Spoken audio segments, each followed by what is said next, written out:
Pa, Ma, besok disuruh bawa telur dinosaurus ke sekolah. Kamu aja ya yang aku ngantuk banget. Coba dengerin lagu ini.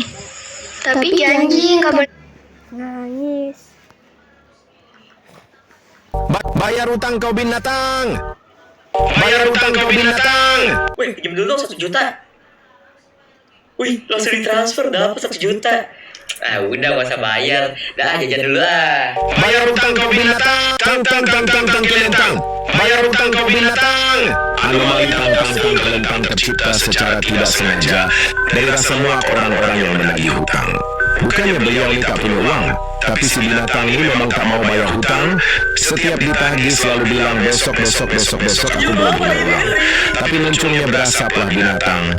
Beli rokok bisa bayar hutang tak mau. Hei, betul punya kawan.